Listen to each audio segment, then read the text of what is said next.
I want to welcome you to the DeKalb City Council regular meeting of April 13th, 2026. Roll call, please. Zazada. Here. Larson. Here. Smith. Here. Carlson. Here. Powell. Here. Burbick. Here. Walker. Here. Mayor Barnes. Here. All right, at this point, we want to move to the Pledge of Allegiance. If everyone would please stand and recite the Pledge of Allegiance with Captain Hy-Vee, please.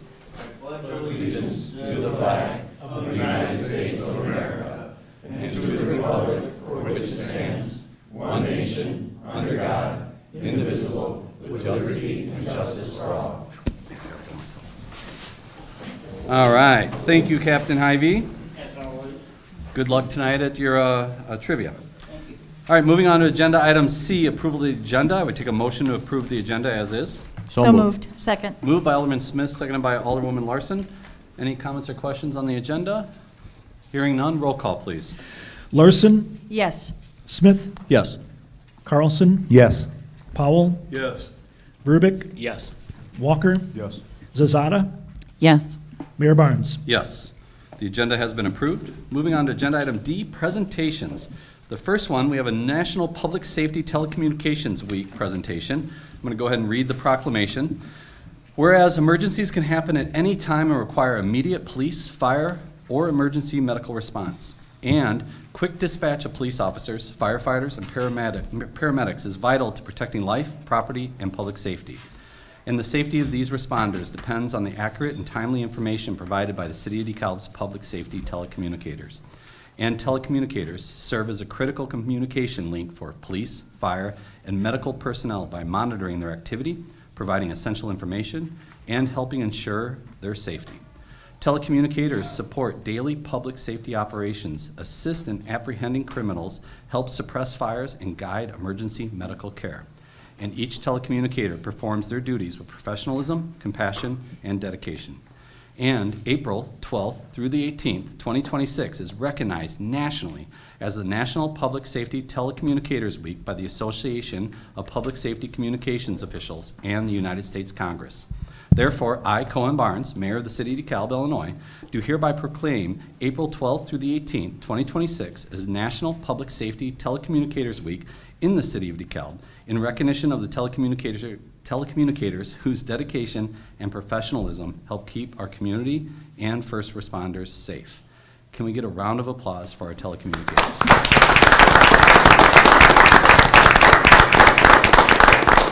And with that, I see some familiar faces. Can we have you all come up? And Chief, as part of your department, if you want to come up and get a picture, that would be great. We would love to. Chiefs, yes, I'm sorry. Come on, Luke. Three chiefs. Everything you all do is awesome. Thank you for it. Yeah, this is great.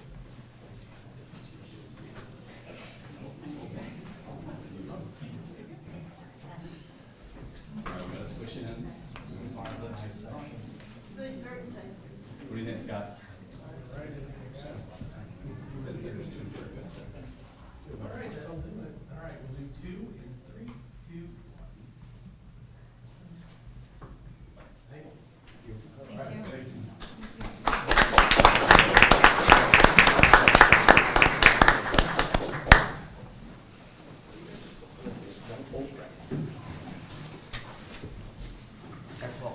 you. Can you all imagine 24/7, 7 days a week, 365 days a year, you dial 911, and who picks up the phone?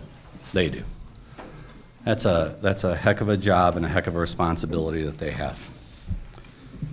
All right, we've got second of 3 proclamations. This one is Disability Book Week. So whereas disability is a natural part of human diversity, yet people with disabilities remain underrepresented in literature. Disability is shaped by social barriers rather than individual medical conditions, making inclusive community environments essential. And public safety awareness often addresses other forms of inclusion, while disability inclusion in literature remains limited and is too often carried by those personally affected. And a greater awareness requires everyone to recognize and learn about the systemic barriers that restrict equitable experiences for people with disabilities. And equitable inclusion is a matter of social justice and a shared responsibility. And Disability Book Week promotes inclusion by highlighting disabled authors and characters, advancing literacy, and helping all readers see themselves represented. And Disability Book Week encourages schools, libraries, and the public to recognize the contributions of people with disabilities whose talents and experiences enrich communities. And citizens should acknowledge the diverse experiences of people with disabilities, recognize the barriers they encounter, and support full inclusion for all, including individuals with developmental disabilities. Now therefore, I, Cohen Barnes, Mayor of the City of DeKalb, Illinois, do hereby declare recognition and celebration of Disability Book Week from April 19th through the 25th, 2026 in the City of DeKalb. Can we have a round of applause for all of our authors out there? So, is there anyone out there to receive this proclamation? All right, hearing none, I will move on and we'll make sure that gets to the right person. Our third and final proclamation is Arbor Day, April 24th, 2026. So whereas in 1872, the Nebraska Board of Agriculture set aside a special day for the planting of trees, and this holiday, called Arbor Day, was first observed with the planting of more than 1 million trees in Nebraska. And Arbor Day is now observed throughout the nation and the world.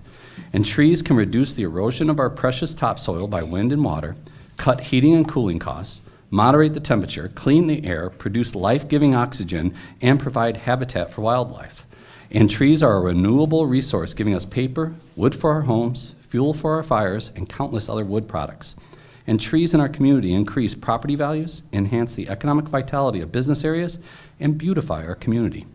And trees, wherever they are planted, are a source of joy and spiritual renewal. And whereas the City of DeKalb is a supporter of trees, being recognized as Tree City USA by the Arbor Day Foundation in 2025.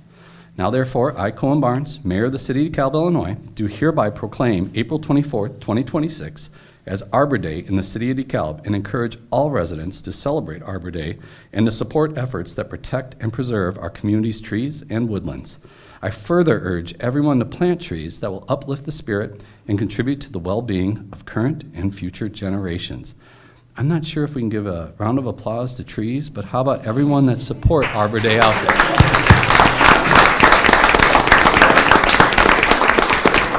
Is there anyone in the audience to receive this proclamation? All right, awesome. I love it. Scott, did you want a photo or anything on those to propagate, or are we good? All right, wonderful. All right, moving on then to number 4, another pause for patriotism, and I'm going to call our city manager up to the podium.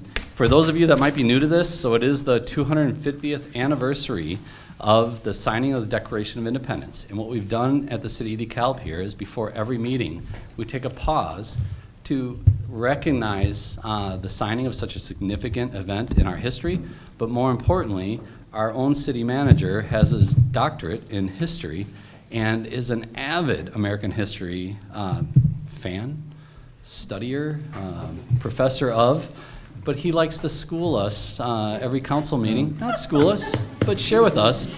Seriously though, share with us what allowed us all to be here tonight and have the experiences that we have. So city manager, I cherish every one of these, genuinely. What do you got for us tonight? Well, we've got a full house tonight. We do. And we usually do. And I try to compress already compressed thoughts because of that, in respect to people who are here for other reasons tonight. I'm going to do that again tonight. I'm going to start, for those that haven't been coming regularly since January to your meetings, and twice a month we meet, roughly every other Monday. And we started with, in 1776, and we're into the 1850s now, and there's method to my madness. We're going to get to June, and then we're going to arrive at the onset of the Second American Revolution, which was basically among the issues that were before the nation at that point were, are we going to go further than the original framers of both of the Declaration and the Constitution were able or willing to go in terms of bringing the promise of that famous phrase, life, liberty, and the pursuit of happiness to everyone. And there are some answers to that, and maybe they're not sufficient. And whether we go further into the year, I got another revolution to tell you about, but let's tonight be very brief. How could I have missed this? But I have a little something for you. It's already in the background, and we put this in the background so that those of you who want to come here sort of primed for what is on the council's agenda, you can see what I'm going to talk about. And tonight, we're in the 1840s, heading into the 1850s, and heading toward the Great Civil War. But it was on this date in American history, 283 years ago, and I think this is apropos, Thomas Jefferson was born.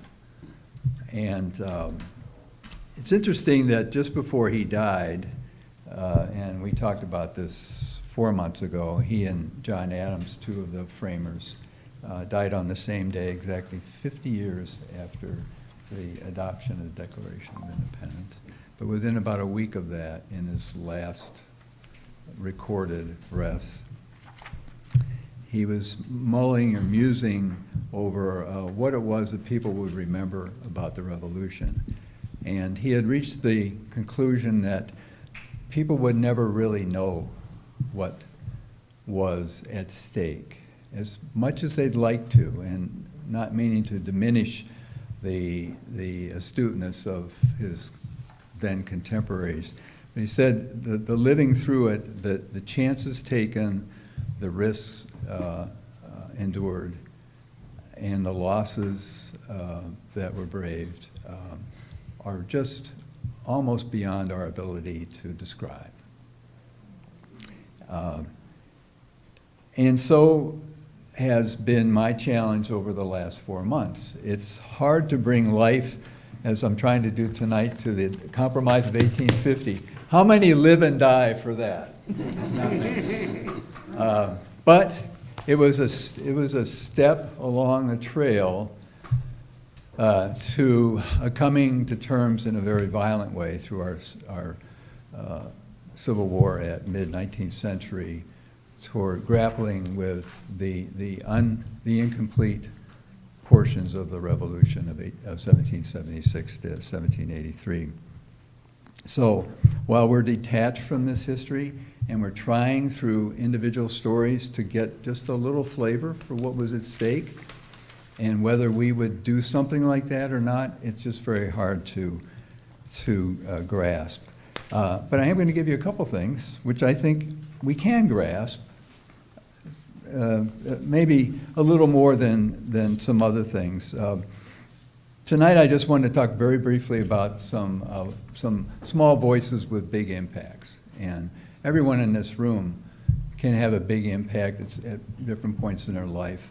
It takes, in some cases, study. Sometimes it takes courage. Sometimes it just takes a lot of dedicated and enduring effort towards something. One of those people we have talked about before. We talked about John Quincy Adams. Now, he was born to a prosperous family, but he kind of paid his dues. We talked about what he did. This is John Quincy, his father, John. Kind of hard to grow up in that family. But when he was 8 years old, he took him on a sailing ship to England in the middle of the American Revolution to help him, to be with him as he was trying to gain support from the French and the Dutch in behalf of our war for independence. And he didn't have enough of that, and about 5 years later, he went on his own as a young teen to Russia as our plenipotentiary representative to that country to talk about who we were, what we were, and why they might be able to ally with us in some fashion. He later became a senator, Secretary of State, President of the United States, and in 1831 he decided he had not had enough, so he ran for Congress, and he died in Congress in 1848, which is where we pick up today. A couple other things happened around the same time.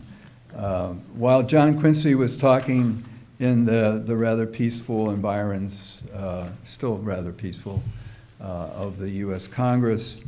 There were others who were taking great personal risk. Frederick Douglass was not alone in this, but he is one of the more articulate of persons who had been enslaved. On the 10th anniversary of his escape from slavery, he wrote a letter in his weekly newspaper, the North Star, in which it was symbolic, of course, he didn't have his former master in front of him, but he lectured him about the natural right to self-ownership. And he said, I am myself, you are yourself, we are two distinct persons, equal persons. I am not by nature bound to you, or you to me, but I wear stripes on my back inflicted by your direction. A powerful statement. While he was making those statements in the media, though another person who was born a Maryland slave, Harriet Tubman, was doing something just, it's hard to imagine the courage and the risks that she took. She escaped to freedom in 1849, and then she returned to the South to help other slaves escape. 19 times to the deep South, not like over the river and into the woods. And by the late 1850s, she had brought out over 300 slaves, including her parents and family. And while she was doing that, a better known at the time writer was moving in the direction of writing a story about what, from her status, what she considered to be the cruelties of slavery, and that was Harriet Beecher Stowe. She married a widower whose last name was Stowe. She moved to Maine from Ohio. Her husband accepted a post as a teacher at Bowdoin College. Interestingly, at the same time that her husband was teaching there was a fellow by the name of Joshua Lawrence Chamberlain, the hero of Little Round Top, who was a student there studying religion. But she wrote Uncle Tom's Cabin, and as we look at it from our vantage point today, we think, oh, this is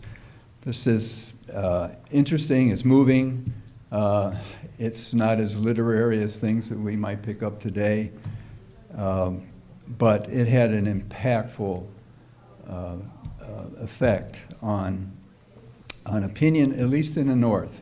Well, actually in the South too. In the North, her book at that point sold more copies than any other book. There were people who were naming their babies Eva, one of the characters in her book. In the South, obviously, the book was ridiculed as being out of touch, slanderous, and incendiary. There was something called the Underground Railroad. We don't have a lot of great sources on that because people who were conductors helping people escape slavery to come north would have been hanged if they had been caught. So not a lot of people were leaving their signatures on things. There is, and some of you know our local history. If you've been to the DeKalb County History Center, you'll be able to see what our role was, this county. But there were people who were escaping and trying to dodge bounty hunters, slave catchers as they were known at the time. Because at that point, not only were slaves returned to bondage if they were caught, but persons who harbored them were summarily punished, oftentimes hanged themselves. And while all this is going on, America was growing and it was moving west. And that provided opportunities for people who wanted free soil and were against slavery, but not necessarily in favor of equal rights. It was also opportunities for people who owned slaves to expand to the west, where more opportunities were available to them and their agricultural businesses, again, all because of the slave labor they had. And the contest over the West created what ultimately became as the preconditions for the Civil War that we know from the middle of the 19th century. The Compromise of 1850 is important at this vantage point for just a couple reasons.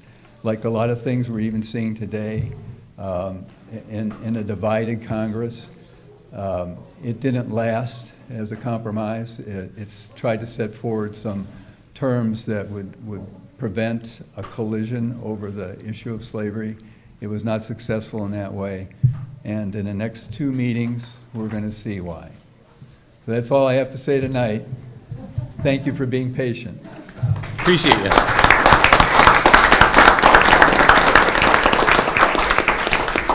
Thank you so much, City Manager. All right, moving on to agenda item E, public participation. We've got a few requests here. First of all, let's bring up Danita Sims. Where are you? There you are, Danita.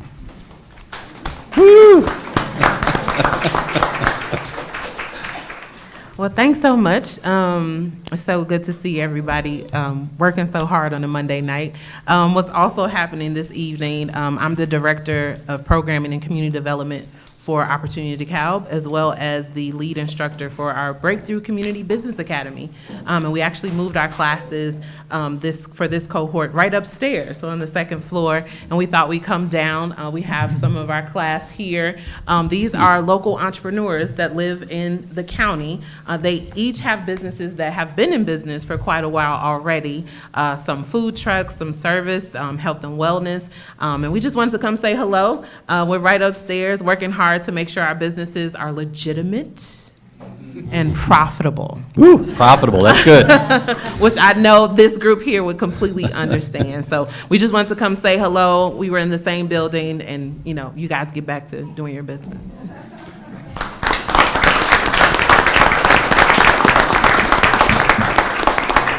And Danita, thanks for all you do. We know, Chad's an amazing guy, helped with driving a lot, but I see you everywhere. I know you're carrying a ton of water, and just want to say thank you. And I know a lot of people in the audience are thanking you as well for the work that you do. With that, Chad, you want to follow up to that? All right.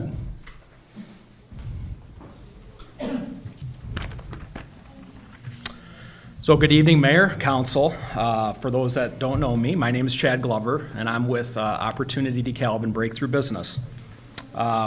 Sometimes we're lucky to meet our heroes. Some of mine are standing right behind me.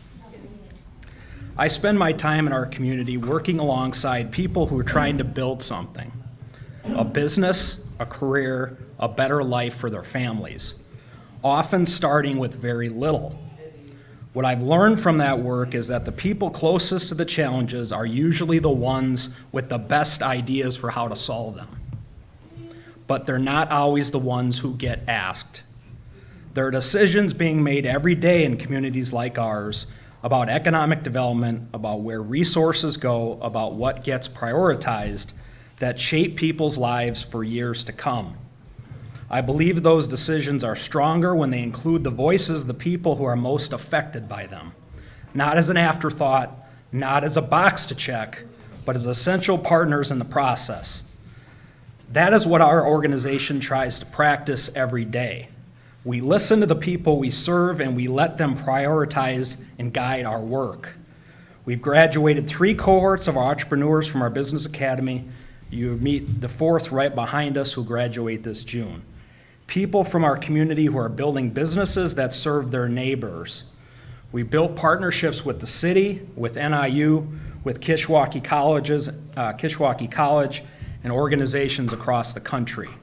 And we've done it all by starting with the people who live in our community, most particularly in the Annie Glidden North neighborhood. I'm here tonight because I believe there are people in this community who see things the same way. People who believe that the best economic development happens when the community is leading it. People who believe that residents and entrepreneurs and small business owners have something to contribute to the conversations that shape their neighborhoods. If that's you, I'd like to know you. Our work is an open book. Anyone who wants to know what we're building and why is welcome to reach out. It does not matter who you know. It does not matter how much money you make. If you care about the future of this community and you believe in the people who live here, have something that should have a hand in shaping it, we want to hear from you. Thank you. Thank you, Chad.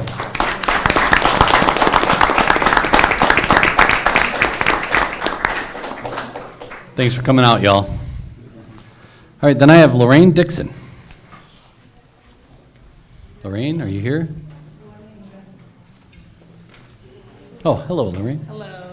Yeah, just so you know, and I should have said it to the others, you've got 3 minutes to Okay. share everything you want to share. Okay, do I give this to you all now, or do I wait? Probably, well, give it to us afterward. Okay. So you get your opportunity to speak, and then we'll know what that is all about, and we can read that later. Yeah. Okay, Thank you. perfect. Okay, good evening, members of the City Council. My name is Lorraine Dixon, and I'm a proud resident of DeKalb for the past 9 years and a mother of 11 children. My family and families like mine are deeply invested in this community where we live. We grow here, and we want to continue to build in a city that supports the health and the well-being of the residents. DeKalb is a beautiful growing community. However, one gap I have observed is the limited ability of self-affordable and engagement recreational spaces for our youth and families, especially in the evenings and on the weekends. When those options are limited, families are left searching for positive alternatives.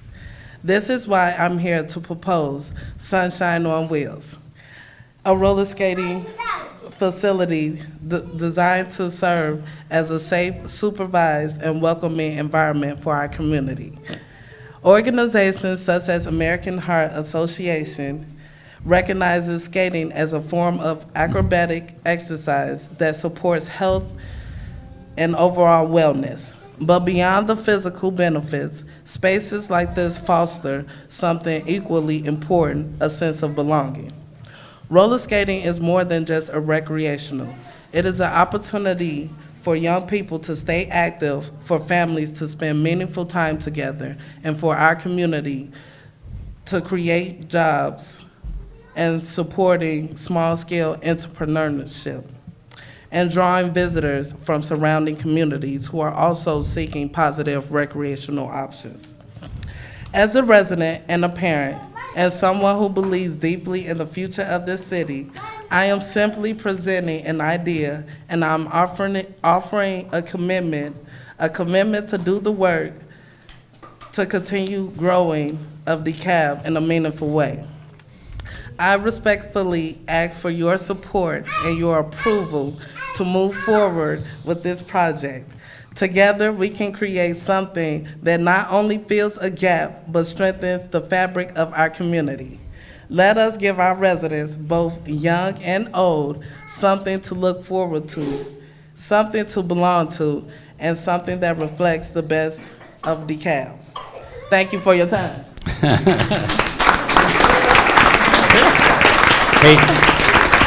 Hey, Lorraine, this is a topic that comes up quite often. Thank And what you. I want you to do, I'm going to give you my card. I want you to email me. I'm going to put you in contact with the DeKalb Park District. Okay. You need to go and present to them as well, and you need to form a connection, because they're the ones that could really help drive that. Okay. But I'm not going to speak for city council, but this topic comes up a lot, and I would okay. love to see a skate rink here back in the city of DeKalb. So I Okay. think you're going to find a lot of support, but the Park District's the one that's really going to be able to help you move the needle. Okay. So email me. I'll put you in contact with all of them, and hopefully that's going to help you move this forward. And I'll take those from you right now. Thank you so much.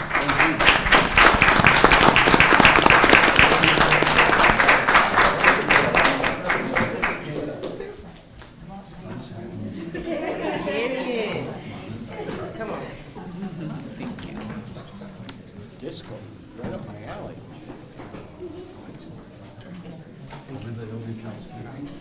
I know. Spent my childhood there. We were just talking, I mean, many of us remember the skate rink here in the city of DeKalb. Oh my gosh, spent all kinds of time there growing up. Yep. All right, we're gonna go ahead and move on to agenda item F, appointments. Number one, do we do these one by one or in omnibus fashion? One by one? All right. Number one, appointing Lori Brown and Nick Dory to the Citizens Environmental Commission, both for 2-year terms ending December 31st, 2027. Can I have a motion to approve these appointments? So moved. Moved by Alderwoman Larson, seconded by Alderman Powell. Any comments or questions? Hearing none, roll call, please. Smith, Yes. Carlson, Yes. Powell, Yes. Verbic, Yes. Walker, Yes. Zazada, Yes. Larson, Yes. Mayor Barnes. Yes. Lori Brown and Nick Doria have been appointed. Moving on to number 2, appointing Bill McMahon as Chair of the Planning and Zoning Commission for a 2-year term ending December 31st, 2027. Can I have a motion to approve this? So moved. Second. What did I miss? Oh. Motion by Smith, second by, Alderwoman Zazada. Any comments or questions? Hearing none, roll call, please. Carlson, Yes. Powell, Yes. Verbic, Yes. Walker, He stepped out. Yeah. Yeah, thank you. Roll call on appointing Bill McMahon. Walker, Bill McMahon to chair the Planning and Zoning Commission. Good old Bill. Yes. Zazada, Yes. Larson, Yes. Smith, Yes. Mayor Barnes. Yes. So Bill McMahon is now the chair of the Planning and Zoning Commission. I've got to give a shout out to Max Maxwell, who chaired the Planning and Zoning Commission for a number of years. His support of that organization and everything that he did was just absolutely greatly appreciated. And it's awesome that we've got another person willing to step up to such a important role in our community in the form of Bill McMahon.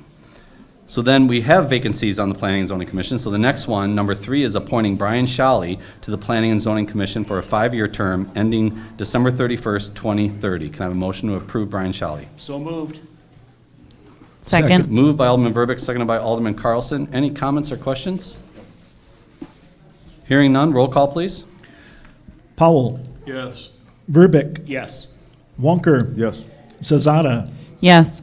Larson, Yes. Smith, Yes. Carlson, Yes. Mayor Barnes. Yes. Brian Shally has been appointed to the Planning and Zoning Commission.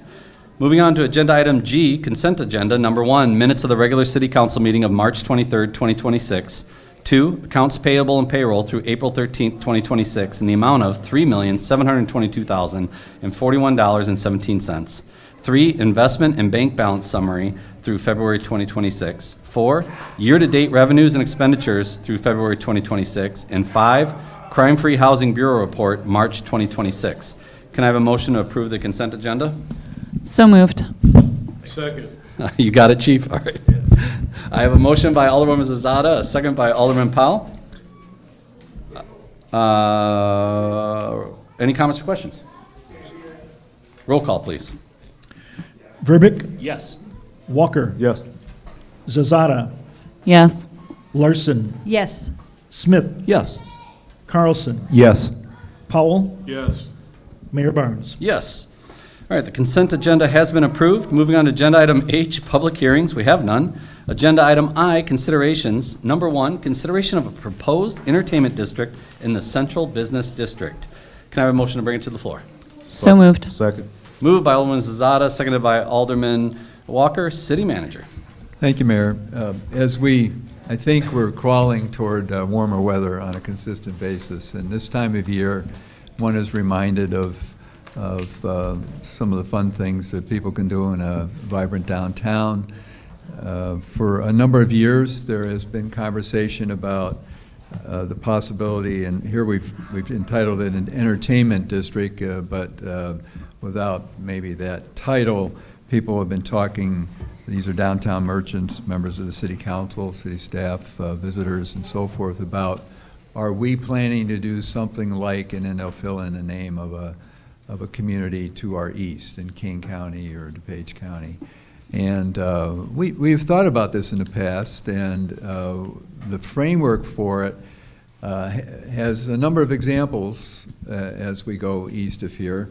None of them are exactly alike, and what's good about this council and this community is that we like to put our own handprint on how we do things. What's proposed here is just a rough framework for a pilot program that's proposed for this year.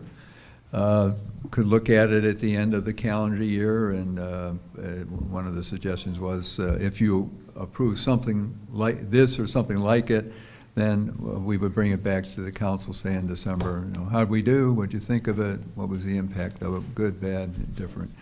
So what's being proposed here is to create kind of an entertainment time in the geographical boundaries that are defined in your background. For people who didn't have a chance to see that, I don't know if we have a slide, but I'll just describe it. The proposed entertainment district would be bounded on the west by the east curb line of North First, on the north by the south curb line of East Locust, on the east by the west curb line of North Fourth, and on the south by the Union Pacific right-of-way. There's one exception to this geography, and that's a cutout that would be included for the Grove Tavern. And what's this about?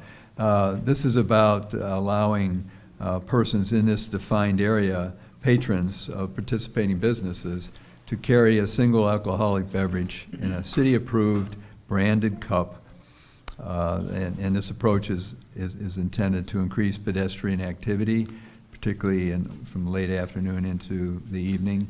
This is not an overnight, all-night type of thing. And within a safe, structured environment, this is obviously circumscribed by the geography that I mentioned. And it includes the businesses that would be potentially the participants. And in your background, you see roughly a dozen of the licensed liquor establishments that might want to participate. This is not mandatory, it would be voluntary. And there are details here in the background. I'm not going to go over all of them. I'm happy to answer questions as we get into conversation. But the businesses would, in effect, be opting in. They would register with the city. They display city-issued stickers or signs to indicate that they are participating on a front door or window. Also, there would be some indication of the extent of this entertainment district for people who are just visiting us and don't know how far can I go with this. A couple of other things to keep in mind. So this one alcoholic drink would be given to persons who are obviously 21 years of age or older. And how do you know that? Well, the same rules would apply to carding as they do and as you go into these licensed establishments. People who would have a container in their hand would have to have a wristband. And these wristbands, by the way, are the ones that don't last for 3 months, so that they get reused potentially by people who shouldn't have them.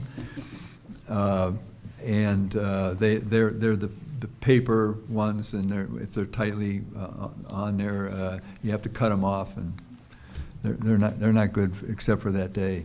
The operating hours, of course, if you like this idea, it would be up to you. What we've suggested Monday through Friday from 4 in the afternoon to 10, and Saturday and Sunday maybe go from 10 to 10. That's variable. It's up to you. And these would be for sales of these branded to-go cups. And those cups could not be sold after 9:30 at night, so that not unlike what happens in a licensed tavern where they have a last call and they expect you to be done by roughly the end of that evening. So again, there are examples that you've seen. Some you've already known through your visits to other communities. Expenses would not be significant, pretty minimal actually. We need some municipal code changes before anything like this could be brought back. And I'll stop there because you've probably thought about this and want to talk about it. Okay. Council, comments, questions? Alderman Walker. Hey, first of all, I will say I like the idea, and I support it, but could we also maybe piggyback a little bit, like, for example, we're calling it an entertainment district, if I'm not mistaken. So, although I'm cool with this, I mean, there's adult time, like, for an example, I like painting pictures for people. So you go to El Jimador's and you eat, then you maybe want to go dance with your wife. So could we, and I don't know how this works, so please explain it to us. Could we somehow, some way block off the Van Buren parking lot like every Saturday and maybe have some type of live entertainment as far as DJ and have all kinds of genres of music, depending, weather permitting, of course, and be able to block off maybe North Second and North Third and East Locust a little bit, just have people kind of roam around that area for a little bit, and maybe extend the drinking hours to maybe 11:30 or 11 o'clock. You know, I'm not the police or the city manager, I don't know the rules with that, so I just, All of this, I mean, so we're setting up the, with what's before you tonight, the framework for a licensed liquor Right. exchange. But if there's support by the businesses, by the council, obviously, ultimately, but by people who can make things happen, there's a lot of things that could be done on a regular basis. You go into some of the downtowns, east of here, there are streets blocked off, and they during again the warmer months, and if there's now that's effort, it's time, and it's money, and you know there's staffing and all the rest of that. So this is one. We could script it all we want, but the doing of it is going to be up to people who are invested in the business and are looking to provide those opportunities where there's more social time rather than just walking around from one place to another, so. Yeah, can I chime in on what you're saying? So like Utica, a small town just south of us, if you go down there during the summer, they block off a section of the downtown. Now it's a small town, right? But then all the restaurants and bars extend out onto the street. And you have this really cool entertainment expansion during the summer months. I think what city manager's saying, I mean, and I think all of us, I mean, special use permits, they're out there to make that happen, but we have to have someone that's gonna drive that. I don't think Scott Zach's willing to start being our entertainment director over the summer, but if there were organizations out there that literally wanted to really take on the responsibility of getting the DJ and doing those things, I'm on board for shutting down the streets to do exactly what you're talking about. Yeah, absolutely. so, you know, I don't, Yes, so please. I don't know if, you know, because I'm stealing this from the University of Illinois, you know, in Champaign-Urbana, you know, my wife and I, where she's from, but we went down there and you wouldn't believe the college and the community, they come together. And let's be honest, we've been waiting for McCabe's and all these other places to just pull out a rabbit out the hat that's not gonna probably get pulled out anytime soon. And NIU's not doing any better as far as getting students. I just believe that if we start thinking outside the box and trying to do things of this nature, maybe, you know, it'll kind of put a buzz around, you know, our town, because we could have people from Dixon, Rochelle, Aurora, just saying, hey, you guys been out to the Cab lately? Then that turns into, Yeah. hey, maybe I want to go to NIU, look into it. So I'm just saying we can't keep going a status quo, hoping and praying that we get a big investor to come put, you know, a nightclub or things of that, you know, scenario downtown. Sometimes we just got to go out and do it ourselves. Well, and I think this is a huge first step towards that. If council passes this opens the door. Can you imagine all the bars and restaurants downtown that you might have, like El Jimador? I mean, talk about what they do for Cinco de Mayo is awesome. What if a couple of them say, yeah, we're going to do this over the course of June or June and July or whatever. This is what we want to do. If they came before council, I'm totally on board with that. But we need some people, we need some champions. But the first thing that we can do is open the door to allow something like this to facilitate, hey, this is a great idea that we have. Who's going to run with it now? Yeah, And city manager can listen to Beethoven one night. exactly. We'll get that in the ordinance somehow, yeah. Yes, Alderwoman Larson, sorry. Okay, the realist is now Oh, going here to we go. talk. I'm all for this. However, I need some clarification, like what happens at Corn Fest? What happens at NIU Homecoming? That's the one thing. Are the merchants, great, let's close Van Buren. Wonder if Egyptian has a show. Wonder if other people are trying to go to dinner down there, and now there's not another parking space anywhere around because the streets are closed. So everybody has to be on board, not just a nice couple who likes to dance. So that's a problem. And who's going to make sure these cups get left and don't get, I'm not sure if it's a problem taking them home. I think we've got more concerns than, it's a great idea, but I Yeah. think we have a lot. Before I would vote on this, which I'd vote yes if things were clarified and regulated, but this is pretty open. The beautiful thing is we have the city of Rockford that we can draft in their wake. We have multiple communities in the western suburbs that have already done just this. that are going to allow us to, and the city attorney Rose has already looked at some of those or those ordinances that are on the books. We've got examples that are happening in the surrounding area of just this particular thing, and I think anyone that travels, I mean, everywhere I go, this is it. I mean, you go downtown in these places, this opportunity to, I'm going to go out to dinner, I'm going to hang out, and you know what? I'm going to take my drink to go, and I'm going to go to the next place. That facilitating that just creates I don't know if you said it, I'm thinking of it, but a good vibe in the community that really allows people to, when they come to the community or live in the community, to enjoy a great night out. So we have examples all over that we can reference that have already done this, already experienced it. And I've personally, on the board of directors of IML, talked with mayors and asked them, like, hey, when you implemented this, what was it like? And he's like, non-event kind of thing. He's like, we thought, and our chief thought, no offense, chief, I mean, you've got your perspective and we got to weigh in, and public safety is incredibly important, but it turned out some of the angst that was associated with it didn't play out after implementation. So we do have a lot of great examples that we can lean in on for that. Who does the farmer's market? Back to Chamber. So that would be more their area. I guess our biggest problem is we've got a major highways on both sides. Because we can't just close down 38 without the state, right? Yeah, we're not talking, Yeah. We're not even there. We're just talking about being able to take your drink, not worried about closing down. No, I was just, Yeah.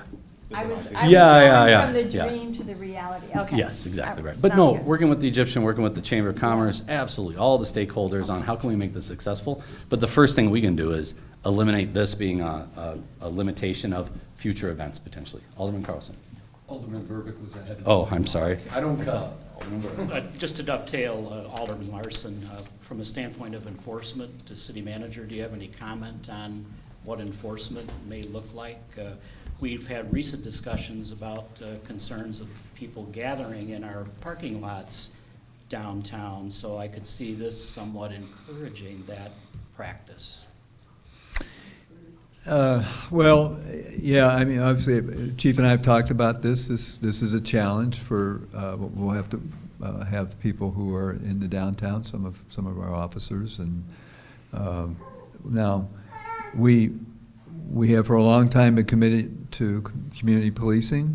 This is sort of at the heart of it. It's not just walking streets that are empty. It's, being a presence in a commercial area that is looking for some bounce, and it can all be. I mean, obviously we work the bigger events like the Corn Fest and so forth. Of course, there's a lot more people involved, much wider use. But every Thursday, pretty soon, I'm looking forward to it. We'll have the chamber-sponsored farmers market, and we have a presence. You don't see people, but because we're just trying to fit in, work our way in, and enjoy.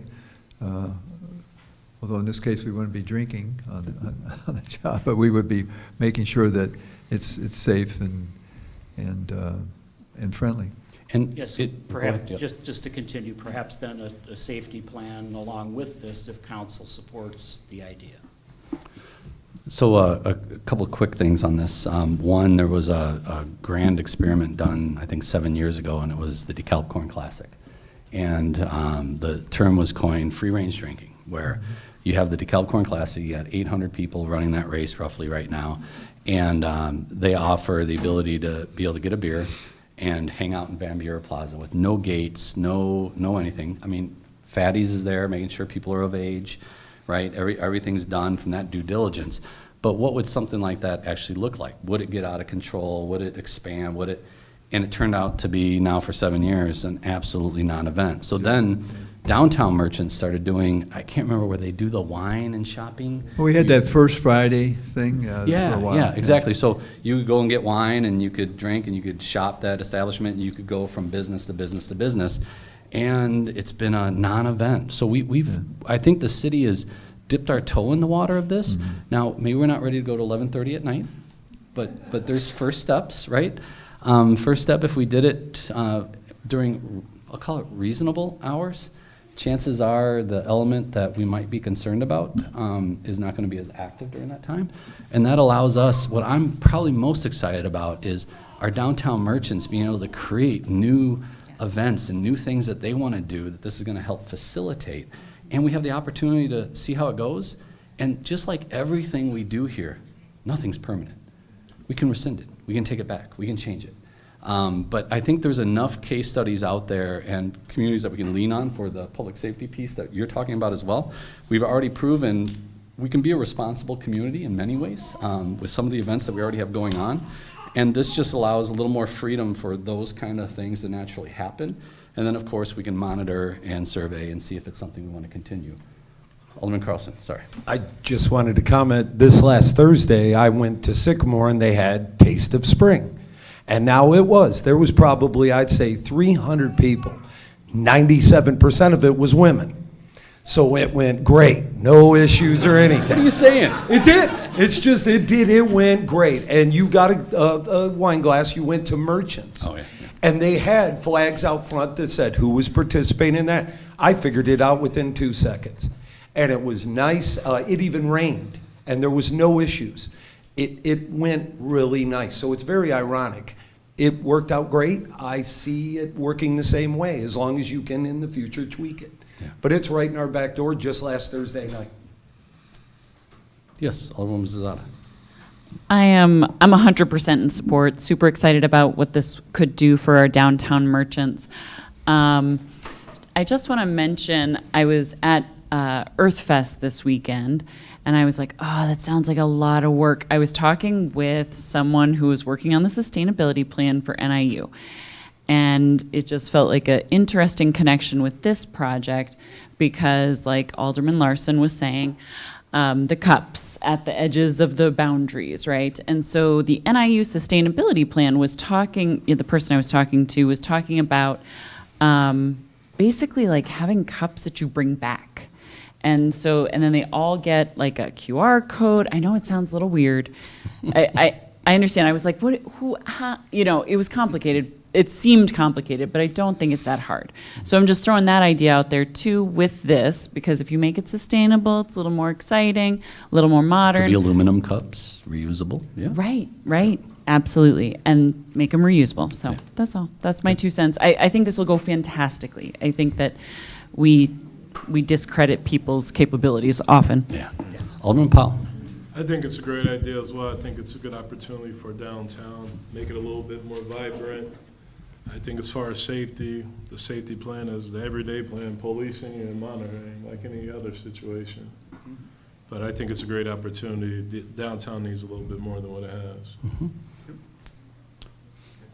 Alderman Walker. Hey, thank you for cleaning it up. Some people have to drink, because if you don't drink, then you just stay stagnant.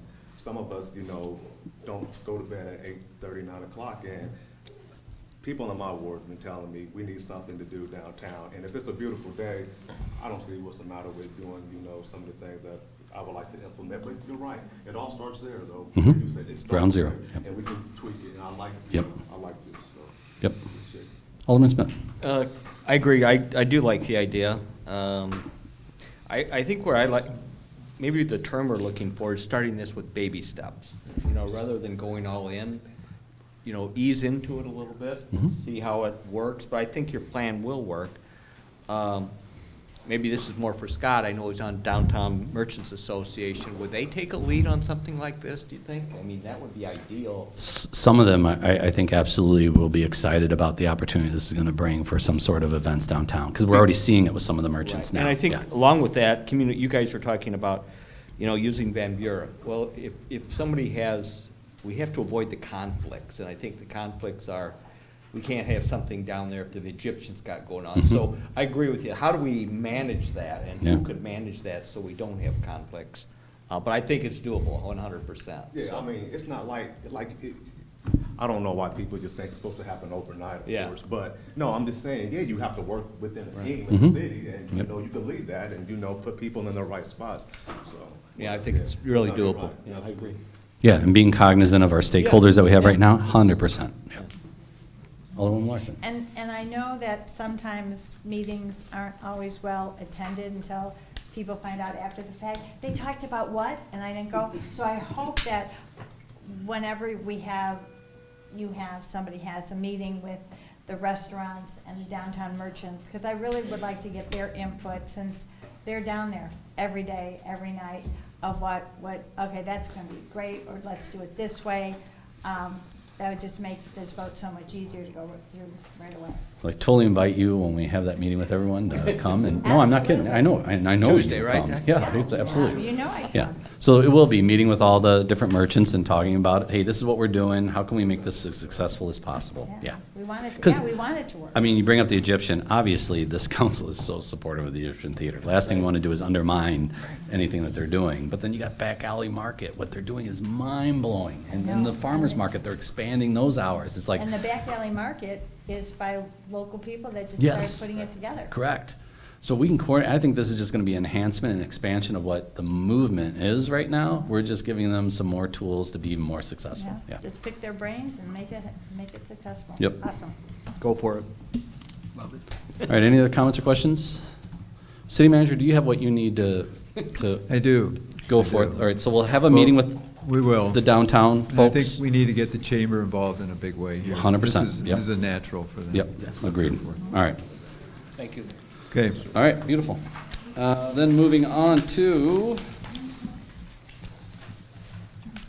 sorry, hang on. Jay. There's a lot here. Dun, dun, dun, lots of signage. All right, J, resolutions. Number one, Resolution 2026-047, authorizing a consulting agreement with T.Y. Lin International Great Lakes Incorporated for a planning and environmental leakages PEL study, along with Union Pacific Rail Corridor between Elburn and DeKalb in the amount of $499,276. I love this agenda item. Can't wait to talk about it. Can I have a motion to bring it to the floor? So moved. Second. Moved by Alderman Smith, seconded by Alderman Carlson. City manager, it's moving forward. Yeah. Like a locomotive, really slow at first. Yeah, like the caboose without a locomotive. But we're getting it, we're making some progress. You'll remember the gentleman sitting here with a very handsome beard who was involved with Sam Schwartz Consulting back in the spring of '23, when the council was delivered when the company delivered a comprehensive study on the feasibility of extending commuter rail service to and from DeKalb. And one of the things that is part of that is a deeper study of that corridor that is to be the area where a third rail would be installed from Elburn to DeKalb. In advance of that, I will just say this is sort of an advertisement for our transportation department and to Mike Neuenkirchen. Back in 2019, we weren't keeping close numbers, but at that time, the annual ridership of persons that we could identify as using the Elburn service was somewhere a little bit over 3,100. Because of our use of our bus system, and the nice decal buses that look like engines after a fashion, to get to and from on a regular schedule, a very expanded regular schedule, weekdays and over weekends. In comparison, in 2025, and it's still growing, that annual ridership rose to just about 43,000. So that's for those of you who are interested, a 1,257% increase. That's pretty good. That's pretty good. And it's going to grow. Shows some demand is out there. It does. It does. And so there is meaning in this. It's not just a paper chase. It's a grant-driven project. The federal government is paying for 4/5 of this. It's a $500,000 project. We're putting in $100,000, which we have money for in our transportation budget for this year. We've been planning on this for the last couple of years. We'd like to proceed. Mike and his staff invited proposals. There were 3. What we thought was the best by a rating system that was developed for this purpose is Ty Lin International Great Lakes, which will help us perform the study according to the requirements of the grant program. And that will get us a little closer to identifying whether this is feasible or not. Now, it's a long way from actually building anything. And if you've been following the state media, you can see in Chicagoland media, you can see that in our state, those agencies that have something to do with the system that we would be tagging on to, Metra and so forth, are very concerned about the viability of their systems as is, not counting an addition. So there are going to be state-level discussions, there are already, to see what the umbrella will be going forward. But while that's going on, we had some confirmation this morning from an insider, I guess you would say, that it's to our advantage to go through this next step, because the closer we get to saying whether it's feasible, whether we have the money in hand or not, we're going to be going to others for the money, and they want to know how close are you to actually being shovel-ready, and we need to get this next step. So we recommend your approval. Council, comments or questions on this one? Yes, Alderman Smith. I guess I just answered my own question. I see we already have IDOT's pre-award concurrence, which is like getting gold. So I really recommend council we move forward with this. This is a huge if we've got IDOT on board. So I really, as someone who lives in that world, this is critical. Thank you, Mike. Mm-hmm. Any other comments or questions? Alderman Burbick. Yes, as the youth in DeKalb that used to get on the train and ride the train, I think this is long overdue. And man, you I rode the think train? that- Yeah. Yes. Wow. Yeah. Yeah, there was commuter rail back then. Yeah, I don't remember. I'm dating myself, but yes, and I think it's about time that it returns. So I think the long-term city manager, from a standpoint of, you mentioned going to others for money, at what point do our partners, NIU, the DeKalb County folks, other governing bodies, that we need to be all in on this, or it may not happen? How does that look with our partners locally? Well, we don't know what the ask is yet, so we'll know pretty quickly after we tell them what the ask is. But I certainly, to this point, NIU has been a partner in the applications for, and they have a very strong case to make, because they're the only state university that, a major state university that does not have commuter service to and from the campus. And we stand out. That's not a great way to stand out, but it also has an impact on decisions that are being made by young men and women and families who are looking at our area, and should we go here? Well, maybe we'll go to another place. So. And equity is a huge topic this day and age, and for a major state university not to have commuter rail next to the third largest metro in the United States of America, yeah. It's insane. And Northern Illinois University, at the beginning when we did the first study, $100,000 or whatever it was, I mean, they were very helpful in the early stages of that, the conversations that we had a part of, and some of the personnel that they had connections with, yes. I was going to say also, and I'm sorry, I didn't mean to. No, you're fine. I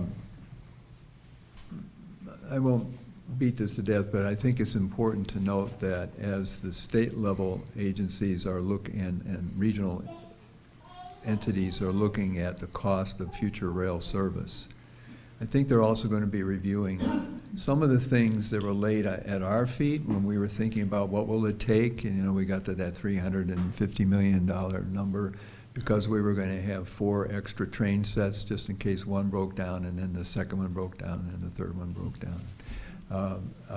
So there may be some economies that people will be looking at the state level. I certainly hope so, whether we are going to be involved in it ultimately or not, because sometimes you get the sum of all the fears of the people in the room rather than the sum of really logical decision-making. There's ground to be gained at the state level and the local level, and we want to be part of it. Thank you. Council, any other comments or questions? I'd just like to echo one more Yeah. thing. Alderman Alderman Smith said, working with IDOT half of my life, you don't wait. While it's hot. If the money's out there and that, you have to get it going. If not, you will be left And our grandkids will be talking about building a train here. So I am all for this. All right, roll call, please. Walker, Yes. Zazada, Yes. Larson, Yes. Smith, Yes. Carlson, Yes. Powell, Yes. Verbic, Yes. Mayor Barnes. Yes. Resolution 2026-047 passes. Moving on to agenda item K, ordinances, second reading, we have none. And then agenda item L, ordinances, first reading. So we have a couple public participations. First of all, and this is on the commission's agenda item, Megan, is it Willis? Wheelis. Hey Megan, just a reminder, you have 3 minutes. And there's a friendly timer that should be visible to you. All right. So good evening. I live in Ward 2, and you'll note that I have submitted an article from the DuPage County Bar Association on the topic of human relations commissions as assets to municipalities. I would like to encourage you to consider paragraph 4 in the article, which states, as the commission primarily concerns itself with unlawful discrimination, the members should reflect the community's diverse population and possess a wide range of experience in fields such as community advocacy, housing, and employment law. A good commission will strive to not only combat unlawful discrimination, but also prevent it. I agree that the qualifications for this commission should be more than a person being a resident of DeKalb. Where I disagree is with the limitations that the appointee shall be exclusively executive staff from local nonprofits, education, government, and religious organizations that are members of the DeKalb Chamber of Commerce. This amendment limits the scope and purpose of the commission and does not effectively reflect the diversity of DeKalb's residents. Also, it's a conflict of interest when these same nonprofit staff have to come in front of City Council and ask for funding from grants. I know this because I'm the executive director of the Literacy Connection in Elgin.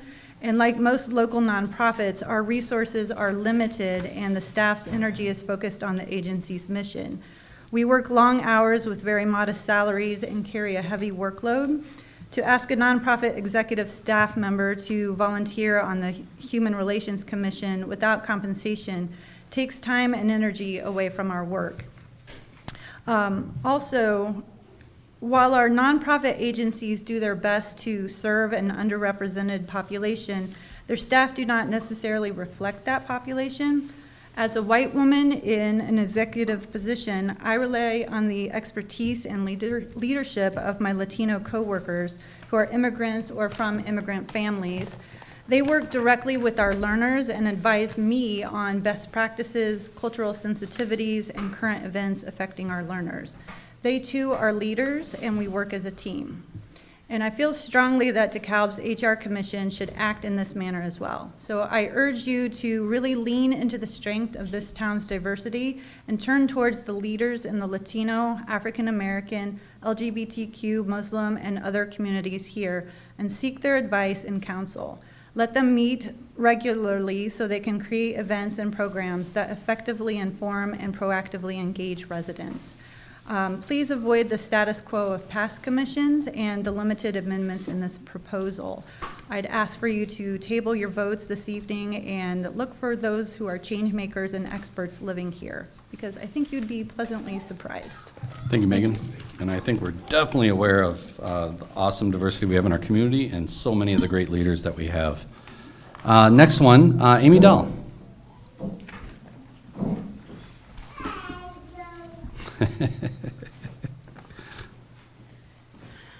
Good evening. I am a Fourth Ward resident, and in full disclosure, I've talked with several people in the community about the proposed changes to the commission, including some on previous commissions. I also spoke with Ms.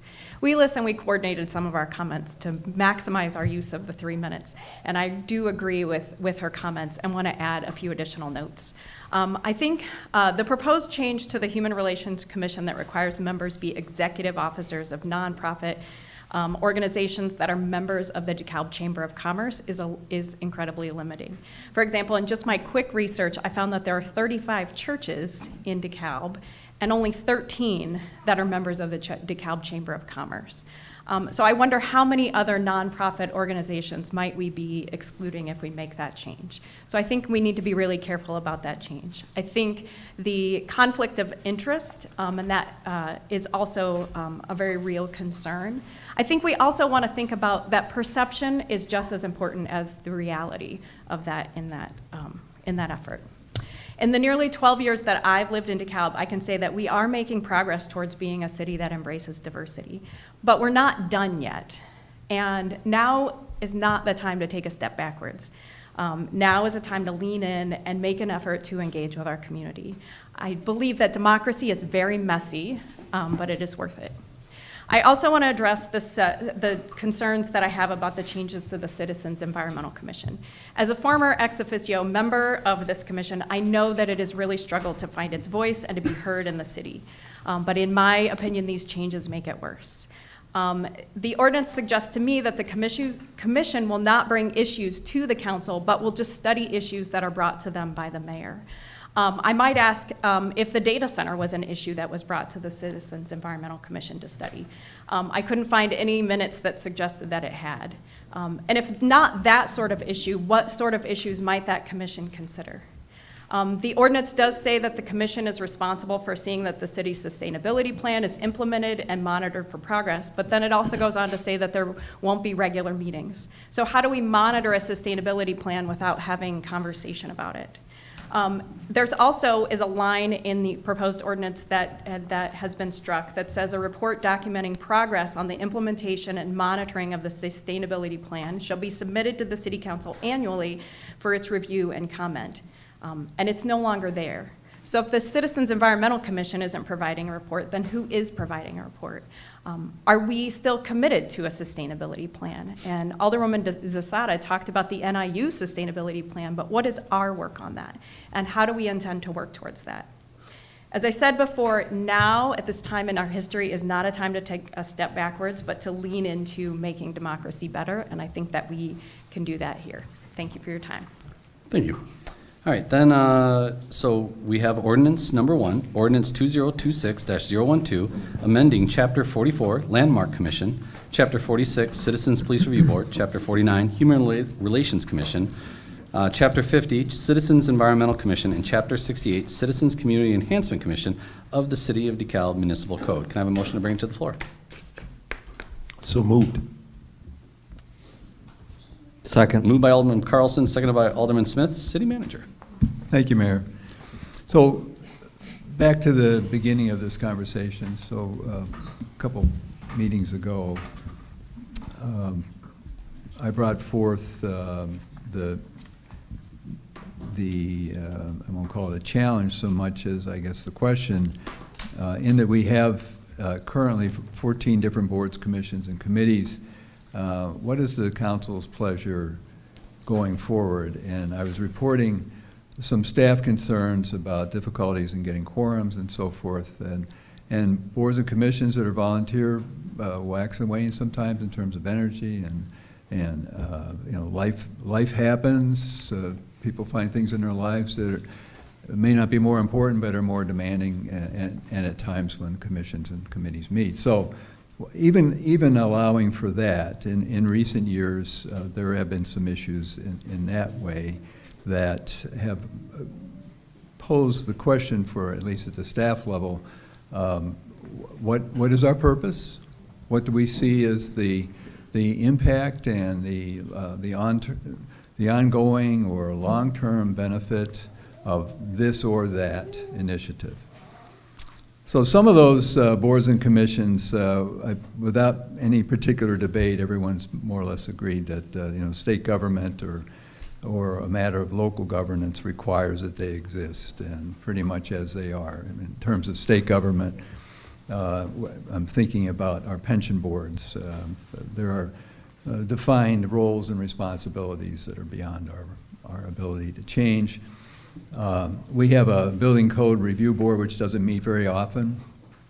Nobody really minds that until we have every 2 or 3 years to look at a new code series that comes out, a new version of the code, the International Code Series, which is the one that we have committed to. And then we get volunteers who are willing to serve. The mayor appoints them, they do their job. It takes 6 to 9 months, and then we're done for another 2 or 3 years.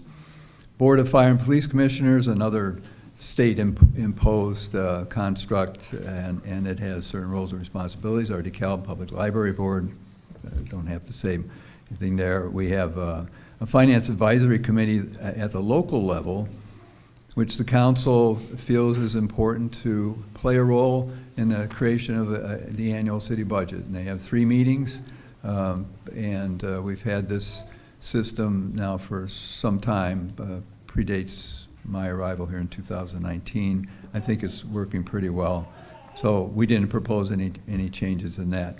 But there were 6 commissions or boards that we wanted the mayor and the council to give us some direction on. The premise here, at least from where I sit and where our staff sits, is are we encouraging purposeful debate? And I'll take exception to what was said here earlier, just before I started my comments. We're not looking to go backwards. We're looking to try to make our commissions and boards more lively, more invested in certain purposes that are identified for, not just for the council and the mayor, but for the public, and that will continue to inspire other volunteers to come forward and serve. What to do? One of those, the Economic Development Commission, the council had addressed pretty thoroughly back in 2022. We're not recommending any change in that particular local ordinance. The meetings that were being held at the time, they were very infrequent. It was very hard to get quorum, as I referenced earlier, and so the mayor, though, can call future meetings on an as-needed basis, and so we're not recommending a change there. Landmark Commission has not been a commission that people have been pushing to serve on for many, many years. Happily, the commission is not necessary for the council to take action on a local property that has a local historical significance. In fact, under state law, it is the council that recommends, as a body, making a certain local landmark designation. And that request, as I say, my background has to come obviously from the property owner. None of us can just drive by a place for that's a sweet place that ought to be on a historical record. Well, some responsibility comes with that, and so the property owner obviously has to be, under state law, informed and supportive. So all we're recommending is some tweaks. We'll call this the landmark designation process, and it otherwise does not change. There's public hearings that are required under the state format, and then followed by discussion in the council chambers, and whether it takes one meeting or multiple meetings, and then a recommendation. You'll remember, I think all of you, there was a recent designation of the very worthy Cook property on Augusta Avenue, the building that was the house we call it a garage now, that was built for the first president of NIU. So that's chapter 44. We're not recommending any other changes other than what I just detailed. Chapter 46, the Citizen Police Review Board. They are required, according to the current code, to meet no less than 6 times a year. I'm very pleased and proud about this because in 2020, the police department and our city council and accreditation folks from around the state and around the region all worked in a collaborative way to change our general standard operating procedures, how we train up our youngest officers, what we expect of existing officers who are on duty and off duty have changed. And with the appointment of Chief Byrd, we brought a commitment to community policing that was something that we aspired to highlight rather than just pay reference to. And we've made great progress. And I think because of that, in the last 5 years, we've only had 4 complaints brought before that commission, and none of them were upheld in terms of what the board's duties were in assessing the complaint. But we have some trouble keeping quorums or meeting quorums. So what's proposed here is just simply that the board chair can still call a special meeting to address a citizen's complaint whenever it's brought to the police chief or to regarding any police officer. Or sometimes it might be a policy matter, somebody who observes something, not necessarily what they might consider to be an errant behavior, but something they just don't know and they would just want to come and have a conversation about. Just have to contact the police department. We have an administrative assistant who can explain when the body can meet and set it up. So nothing significant really changes there. The Human Relations Commission. There were some comments made earlier. I have to say that we've proposed, just as a starting point, 5 particular agencies, and actually 6, looking at also the religious community that serves our city and the county. And I'm sure if they had representatives here tonight, and maybe they do, I don't know, they would not be pleased to hear that they do not recognize diversity and that their staffs and their executive officers are not diverse. I think before you say things like that, you should know the facts. So what's proposed here is to have people who are practiced and everyday committed to diversity, to fair and decent behavior, and committed toward helping those people who are victims of those bullies and others who do not share our commitment to fair and decent behavior. The qualifications for membership are proposed to change, but the commission, although not having necessarily any regular meetings, could be called by the chair of the commission at any time. I think there was some confusion. If people have read these ordinances, they'll see that the chairs of the commissions can call commission meetings. And the other thing we're looking for, and I think this is in line with what we're trying to do in our Positive for Patriotism, we're trying to find alignment between the people who are elected in roles to represent our community in a democratic way and those citizens that want to get involved, and particularly those who want to rise to a leadership position amongst their volunteer peers to be a chair. So that would require periodic meetings to say, how's it going? What are our goals? It was mentioned sustainability. So what are our goals? And we have a sustainability plan, and what are we doing this year? And what do we need to talk about, if anything? And do we need to have some more meetings to focus in on that? Finally, the Citizen, Chapter 65, the Citizens Community Enhancement Commission. This is frankly a prototype of what we're talking about. So this commission also had some struggles 3, 4, 5 years ago in getting quorums, and Scott Zach can attest to that as our liaison. But the commission found a number of purposes that has it very much engaged. The first was public art in our community, and Mayor Barnes was one of the key elected officials in our area who tried to highlight the need for more public art and the encouragement of people locally and also artists in our region to try to enhance not only the look but the participation of people in art in our community. And there are a lot of fine examples of that happening around the state and around the country.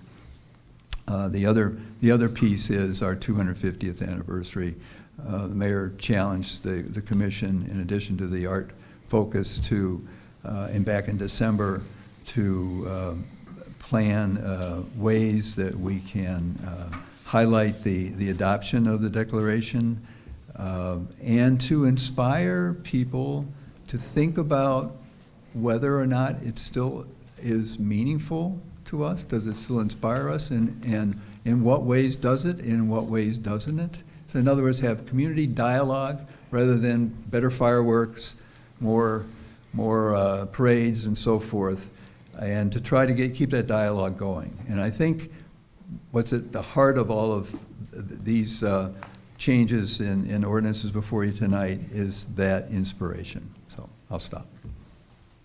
Well said, City Manager. Council, comments or questions? Yes, Alderwoman Zada. Okay, I have a lot to say, so I'm going to try to speak quickly and get it all out fast. So I can't agree more with Amy and Megan's statements that they made. Absolutely agree with everything that they were saying.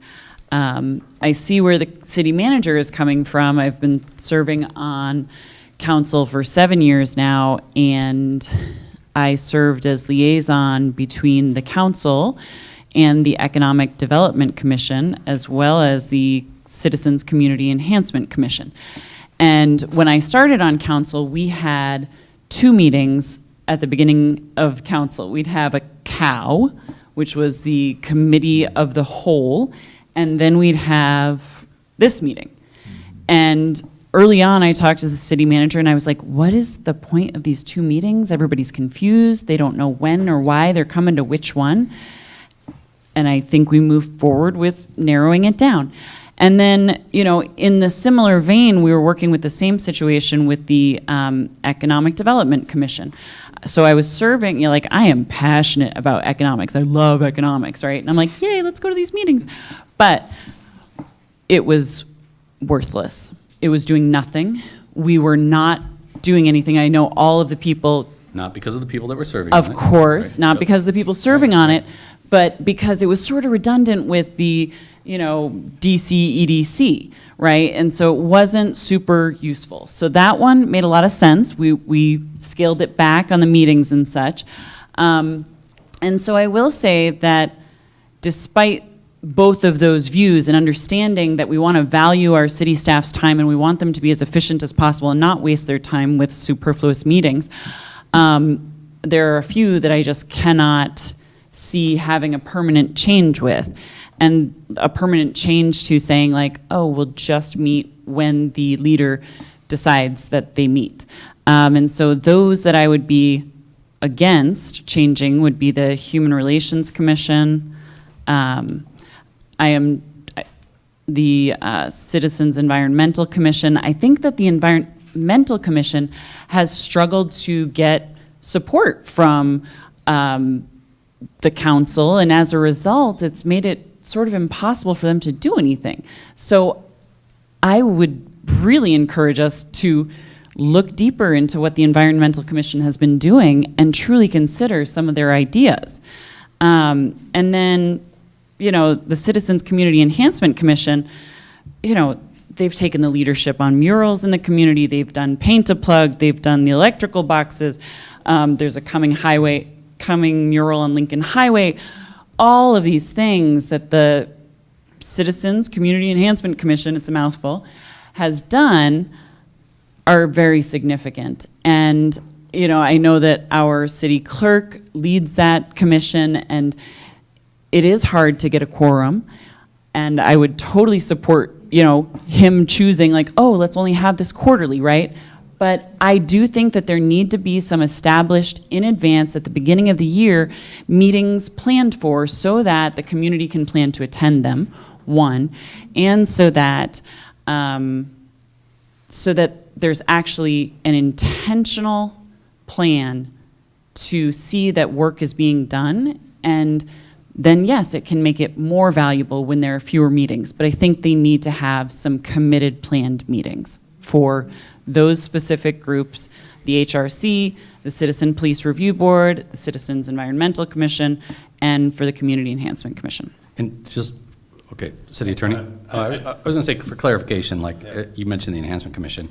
If City Clerk and Chair of the Enhancement Commission, Brad Hoy, came to me and said, we want to meet every week, and I'd be like, you're crazy, no one's gonna want to do that. He'd be like, no, here's why we need to do this to accomplish what we need to accomplish.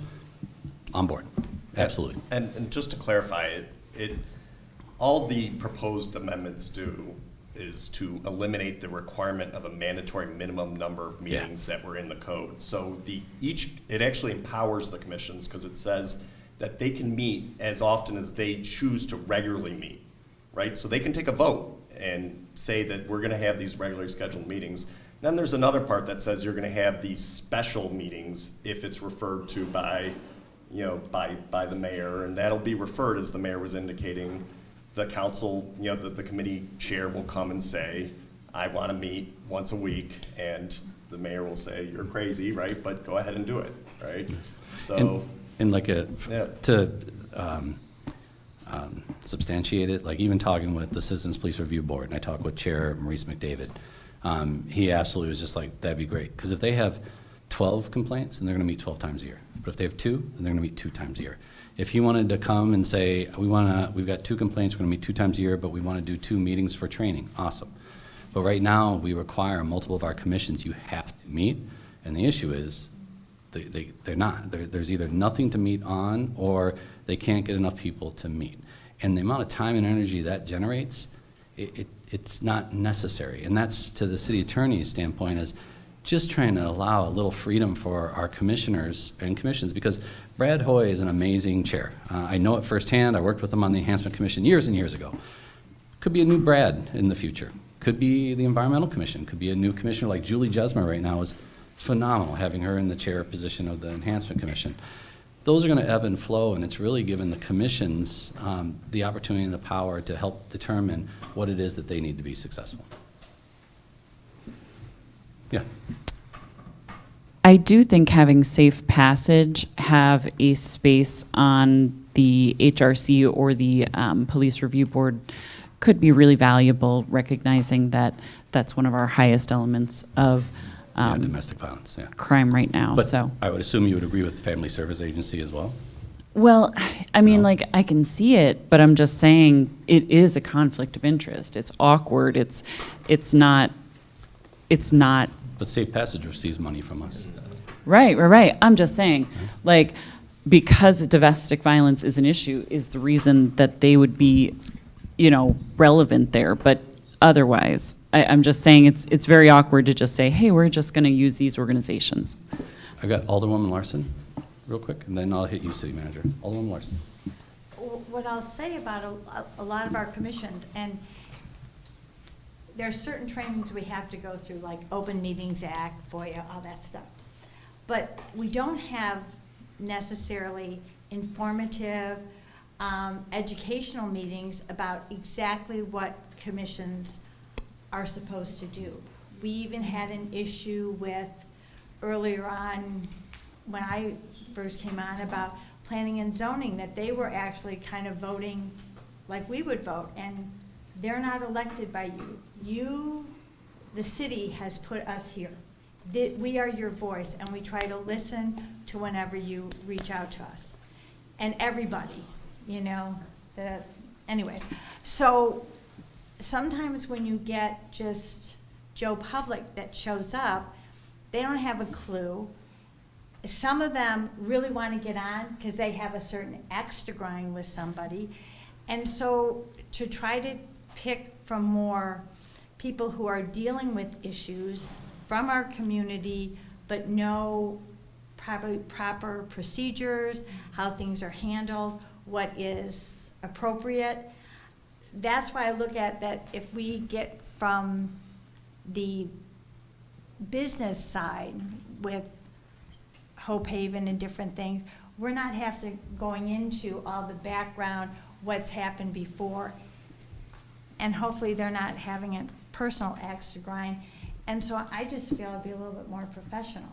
So I'm okay with that. And back to how often they meet, I know planning and zoning, I know mandated, they have to have a meeting scheduled, but there are times when you'll see something come through and say, planning and zoning is not gonna meet because there's nothing on the agenda.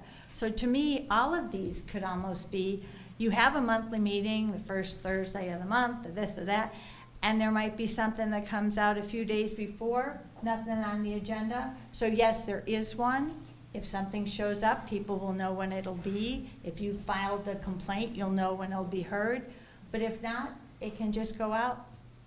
There's no reason to meet. So that's kind of why my vote. City Manager?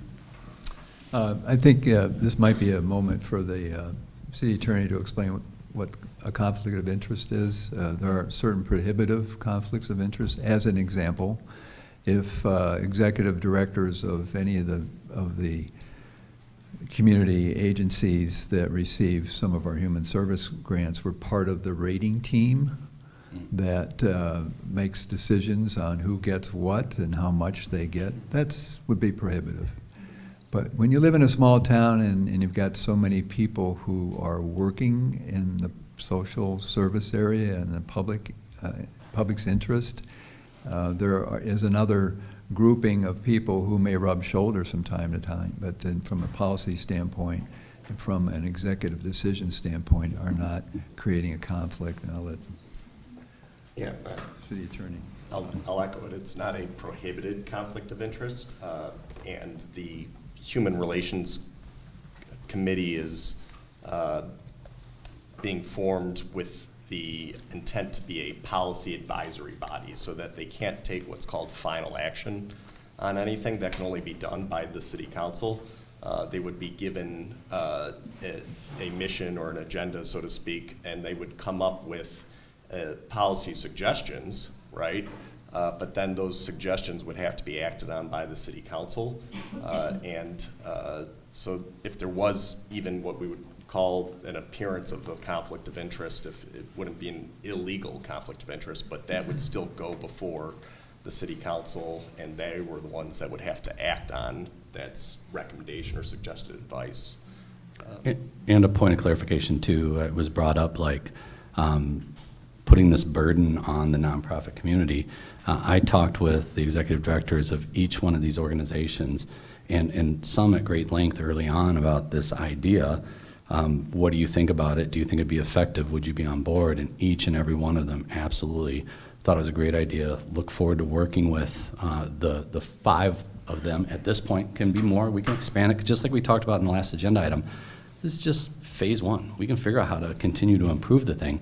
But they were all looking forward to it. And I had heard some feedback on all these organizations already meet. They don't want to meet again. But I'm telling you, all 5 of them were excited about this opportunity, excited to serve.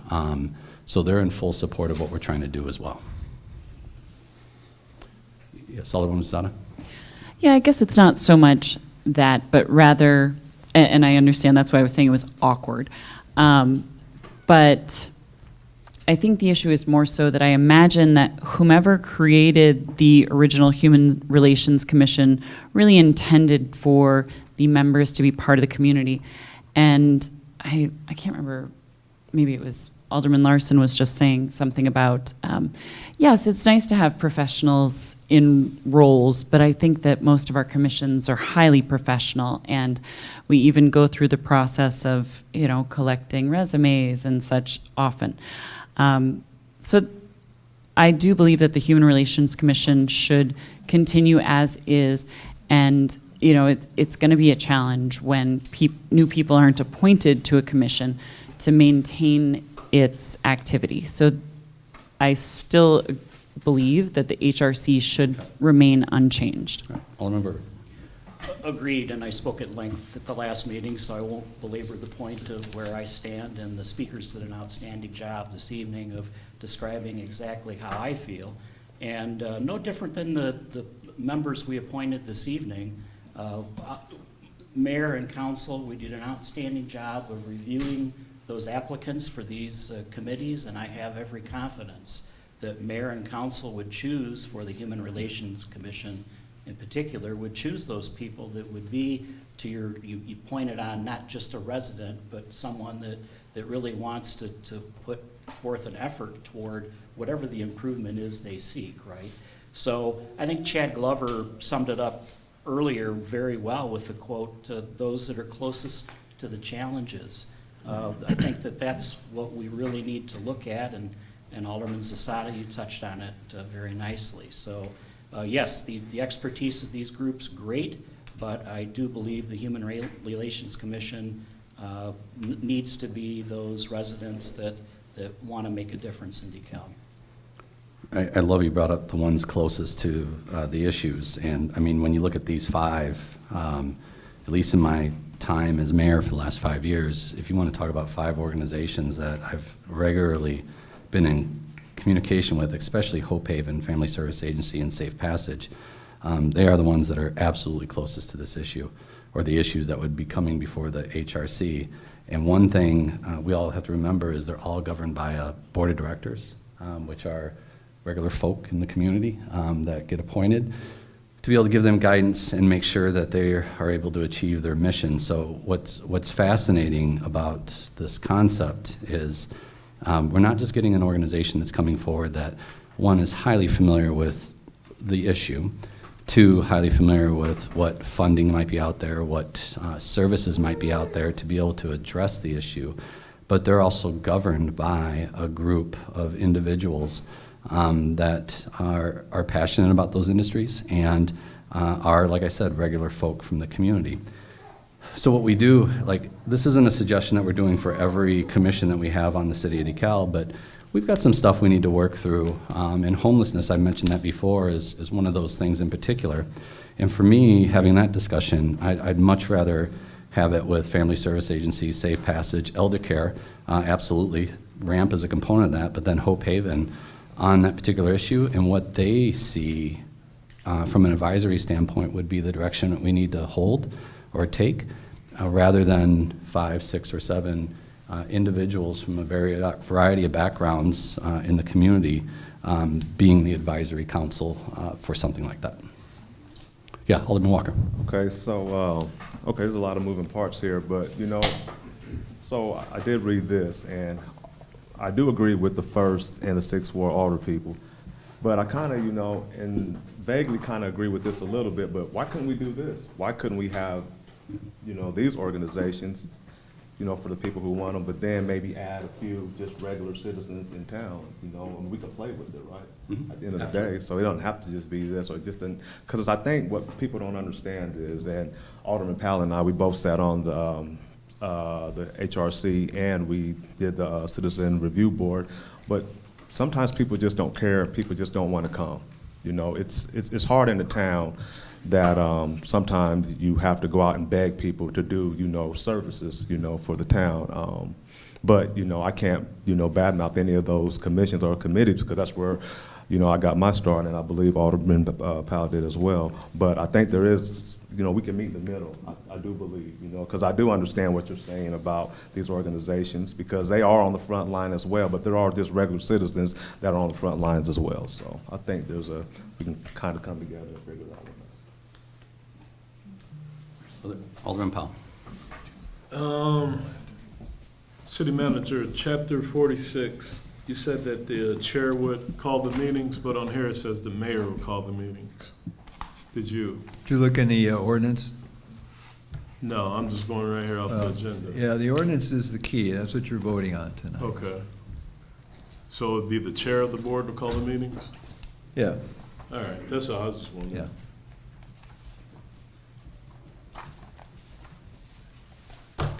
Alderman Smith? Justin. Alderman Carlson. I just wanted to comment because I was on the board of directors of RAMP 15, 20 years ago, and I was on the Citizens Police Review Board with Alderman Walker at its inception, and with Alderman Powell after Alderman Walker became a council member.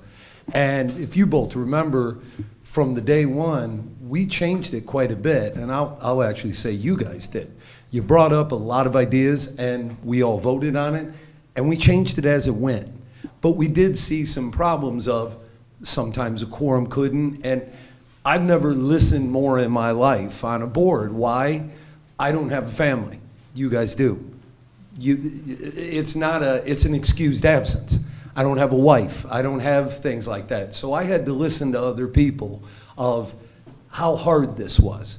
And I understood, and I'm in contact now with some of the Citizens Police Review Board, just see how they're doing. And it's the same thing. They are having issues with quorums.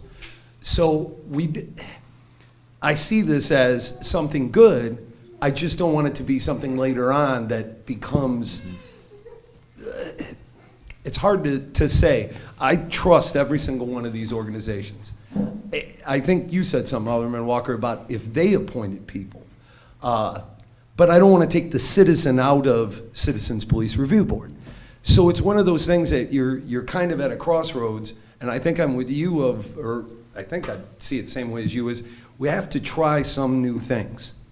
And we have to trust the people that we put there, or the jobs that are there. And so when I first heard this, I really was excited about it. Then I started seeing some of the minutia, or whatever you call it. And I see the concerns, and I've talked to some of the people of the concerns. But I think that Alderman Powell just brought it up, and city manager of, it reads the mayor is like doing all this. No, I don't want to. Yeah, you don't want to, right? It's the chairman of each. And I know I trust Chairman McDavid. I was there for 3.5 years. You picked the best you could have ever picked, and I was on it the whole time. So I'm for this, but I think it's another one of those, we're going to tweak it as we go kind of thing and see how it is, correct? Yes. And I think that's where it is. The verbiage looks a little off, but I think the intention is correct. And that's where the city manager refers back to the ordinance itself. Yeah, and I'm glad you said that. And if it is, I've met a lot of these chairs, and I believe in them. I trust them. I know what they are. I guess that's my comment. Okay. Alderman Smith. Just a couple things. I think, city manager, aren't all these meetings posted on our website? Don't we post them annually? I mean, currently that's what we do, because Right. we have, say, minimum of six, Right. and this, or one every month and another, and so forth. And we do that as we would do for any public meeting. We have I know, to because use they our all come to website. my calendar. I Yeah. selected it all, and they're all on there. So, yeah, I did that just to test, and it does work. Yeah. Thank you for that. And the other, couple other things is, I worked with all of these agencies, every single one of them, some more often than not. They have quite an in-depth staff, I guess is probably the correct verbiage here. I think they solve a lot of our issues before they ever make it to HRC. I would be willing, that's something that That's never why, dove into. that's why they're professional in what they do. Correct. So these are the people that at 2 a.m. Yeah. are maybe out there working Right. with our police, working with other agencies to help families that are in trouble, in peril, or individuals within families. And so it's not theoretical with No. them. Right. This is what they do. Correct. And so if you were, and the next day they may, without a lot of sleep, go to court and in behalf of somebody as an advocate, or sit in chambers with a state's attorney or a local judge. They are never off to, if you talk to the leaders, and really, all the staffs are devoted, very Right. dedicated. Yes. They're working 7 days a week. So who do you want to judge, to make judgments, I guess you should say, because they're not court, but to make recommendations to you? First of all, a judgment is made and then a recommendation. I think, ever since I heard this idea, I think it's sweet. In this particular area, most of the behavioral problems that we see from a city standpoint, which is mostly through the police department, are domestic violence cases. Correct. Domestic violence. It's a scourge. And the people that are working in these areas, and all 5 of those agencies are, in some fashion or another, are the people I'd like to have giving advice to the staff at least. You can judge how you want it to be with the council. Yeah, I agree with you there. I mean, I've referred countless people to RAMP, Elder Services, because those are for the exact resolutions you're talking about. I think that, someone may bring something along the lines to HRC. In reality, it's best served by one of the these organizations. I think we have a very broad organization base in our town, like a lot of people have said here, and I think we need to dive into that. The other thing, the only thing I heard, and I've heard this over and over again, is that meaning citizens would be on the commissions, but I don't want to go there and not do anything, i.e., go there and no agenda over and over again. That gets honestly old, and I can see their point. Like much to Alderman Zazada mentioned about the cow. I agree. What was it for? We were having a meeting, we were discussing the same things, we take a break, and then we start over again and still discuss things. So I think, I agree with everybody that this maybe is like I had mentioned earlier with the downtown issue, forgot what I was going to say there, but baby steps. We can change this if it's not working, but I think we need to have something to move us forward, if you will. So, and this was I would call baby steps, and I'd be for it. Do you mind if I say one thing first? Yeah, so to Alderman Smith's point, and I owe an apology to Alderwoman Larson, because she brought up the idea of having our religious community potentially be a part of it. And I have reached out, I played some phone tag, but I did it late. I've had something go on in my world that has taken a lot of my time. But to Alderman Smith's point, this is a great opportunity to bring the Human Relations Commission back. Anything we do in this group, everything we decide on can be changed, can be modified. This is a great opportunity to get this commission back up and running with organizations, and I know all of us think these are all amazing organizations, absolutely. Could we open it up to more? Absolutely. What I would love to do is get these 5, and we can reach out to the church community and see if they've got representation and we can modify. But the homeless situation, we're coming up on summer. I'd really like to have this group get together and start addressing that particular situation to make a real solid recommendation to council on the path we should take in order to address this particular issue. And this is one I've talked with multiple of these agencies about, and they're passionate about it, and they want to lean in on this particular topic.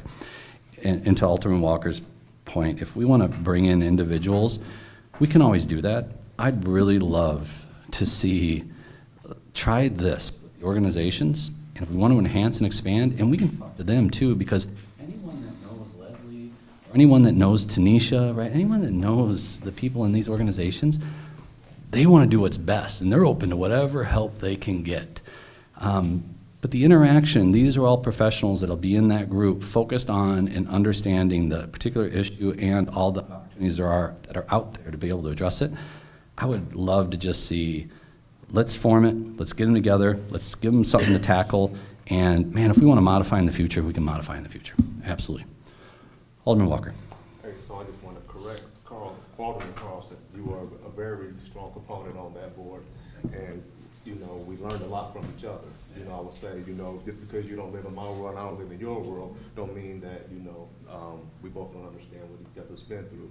And that being said, I think, and again, I understand for the organizations, but just regular citizens, because look at all the stuff we learned about just what the police go through and all that extensive training we got. And not just that, even dealing with the HRC, learning about Chapter 10, and I think I got that down, like I got my agency. So I just think when you put citizens in, a position that love it and want to, strive, they can be here one day. And I think us three have, proven that. Now, I don't know everybody else. You've been here forever, but and Mayor Barnes, you've been on a lot of boards as well. So I'm just saying, if we take out the citizen out of it completely, then how do we know people that really want to love and be here one day? And I hear you, and I do not disagree. It's one commission right now that I want to get going, and I want to address some real issues in our community. If I'm wrong, man, 6 months, and I swear, I pledge to you, if we want to modify it and we don't think it's working, we'll bring it back. I have no issue with that, but I'd love to just, as we talked about not too long ago, when I was running for mayor, I said it's going to be up to the next mayor to decide what this might look like going forward.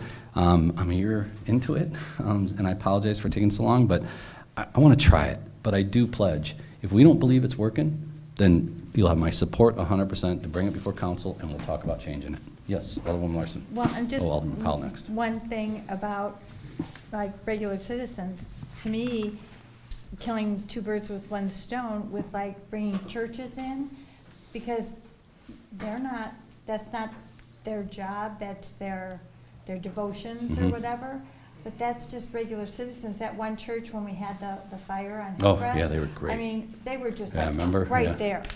There's churches out there that are doing this on their own, Mhm. and so they have experience, but they're still just, they don't have a title. They're just people that really care about it, Mhm. and they have knowledge about it. So I think they could bring something to the table. Yep. Alderman Powell, did you have your hand up? I support it. I don't think this is the end of the HRC. I don't think we're ending it or shutting out the community. I think we're just kind of setting a new structure and building something, and I think it's a foundation that, you know, maybe these organizations come in and they set a structure that we can build on, and it's something new that we can build. What we've been doing hasn't worked. It hasn't worked in years, and I think it's just something we can build on, and maybe something for years to come where we bring in more citizens and just revamp it and just do it better. Okay. Alderman Burke? And I think to your homelessness concerns that we all have, that would be better addressed with the task force versus HRC, for example. Just a suggestion. So I would be all for that, but I'm only all for HRC if our residents with those expertise and competencies that we've talked about are included. So if we need a motion to add that, I would motion to add that we include those residents with human relations commissions, and the rest I could get behind.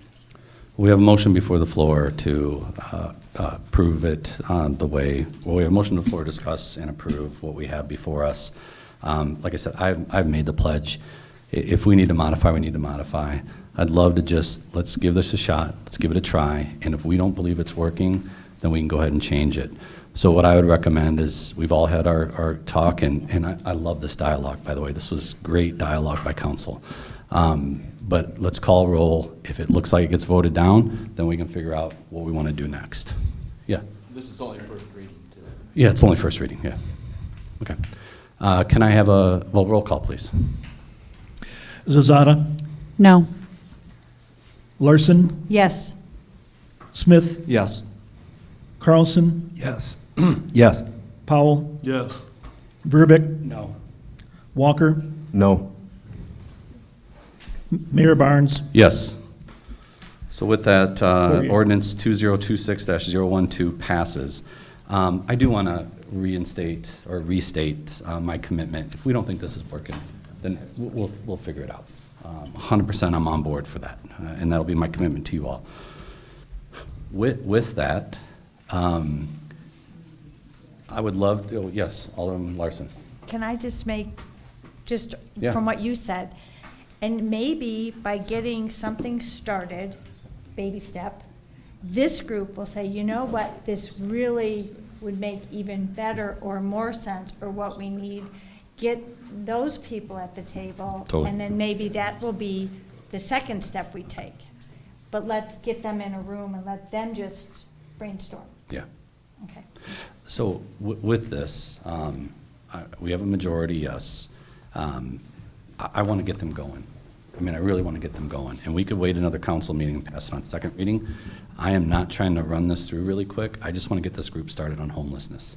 So if you don't mind, I would love to have a motion to waive second reading. And again, I recommit, if we want to make changes, we'll make changes. Promise you that. But I want to get this group started, and I've talked to this group, and they're ready to get started. So with that, I would take a motion to waive second reading. Don't have to. That's fine. Okay. So we're going to wait 2 weeks. All right. We're going to wait 2 weeks then. All right, with that, so as I mentioned, ordinance 2026-012 passed on first reading. That moves us on to agenda item M, reports and communications, city or council member reports. Alderman Verbic, you want to kick us off? No report. Alderman Carlson. I got a couple of things. One, I want to apologize for missing the last city council meeting. Had a lot going on in my life. It's no excuse, but I'm trying to get things back on keel. The second is, and sorry that I have to always keep reporting this, but another Fourth Ward legend in my mind, Thelma Petros passed away. And I'll tell you, if you want to know if somebody's loved when visitation starts at 4 and there's people outside the door, and it ends at 7 and there's still people outside the door. That woman was loved. My condolences to her family. The other is, since the last time I was here, a lot of people have contacted me, called me, interested in the 4th Street corridor. It's just initial, but I got a hold of Alderman Powell. Him and I have talked to kind of see what they're looking at and everything before we either bring it to the owners or to the city. Then I mentioned earlier, I crossed kind of the fields. I went to Sycamore for a couple events. That Taste of Spring was pretty impressive. Also, they had a documentary on the Good Time Shelter. I would tell you all you want to see the history, because all of us kind of are DeKalbians and Sycamoreans, if that's what they're called. It was great. Big crowd, lots of people, and a lot of people, including the mayor of Sycamore, talking to me, and just getting a very good relationship started. So it was really good. That's about it. Alderman Larson. Just some sad news that several of us attended the visitation for our fallen firefighter. I was able to talk to his family and tell him how honored we were to have him as part of DeKalb's family, and all the wonderful nights of sleep that he and all of his fellow firefighters give all of us every night, knowing help is just a phone call away within minutes. And then just, Chief, blown away by the devotion the fire department shows to one of theirs who's fallen. Just words can't say enough. So we all feel the sorrow that your department's feeling. Absolutely. Alderwoman Zazada. I'll just echo the condolences that Alderman Larson has echoed or has stated, but no other report. Alderman Smith. Really, the only thing is warm weather brings out our traffic problems. Thank you, Chief. They've been hitting Sycamore Road pretty heavy, and yeah, it's doing a lot of good. So really, I appreciate it. Please pass that on to staff. Thank you. Alderman Powell. No report. Alderman Walker. No report. For me, real quick, participate in the state accreditation of the police department. It's just one more opportunity for our police department to show just how well-run this organization is, and it was great to be able to talk with the representative about just all the wonderful things going on in the police department, Chief. Also was at Juan's funeral, and I heard from the chief how many of us have reached out. Some showed at the funeral, but I think everyone expressed their condolences, which I really appreciate, Council, because, man, the turnout was phenomenal from firefighters all over the region. It just shows the brotherhood that you all have and the respect you have for each other. Also had lunch with Chris Boyes, who is the president of the DeKalb School Board, just continuing to have that relationship and talk about future opportunities that are out there, but most importantly, just to make sure that there's constant communication coming between our two entities, since we're two of the largest taxing bodies in the city of DeKalb. And then last week, I went down to Springfield and testified at a committee hearing of the General Assembly on just data centers, and it was just sharing the experiences that we have had with Meta and what a great partner they've been in the city of DeKalb, just to be able to communicate that and the impact that organization has had on the city. So it was wonderful to be able to share that. City Manager. If you'll indulge me, I'd like to yield to Chief Howison. Yeah, absolutely. Chief. Thank you. Appreciate this opportunity. Just on behalf of the members of the Gasca family and the fire department, I'd like to express our sincere appreciation for all the thoughts, condolences, support that we had from all of you, city staff, employees, in this community. It was amazing. You know, it was a sudden and tragic passing of firefighter paramedic Gasca, and I mean, we're a tight-knit family, and that's how we do our jobs, much like the police department. I'm extremely proud of our department members. They pulled together, and they gave him a great send-off, and as you mentioned, we had firefighters from all around the state there to support us and support his family and friends.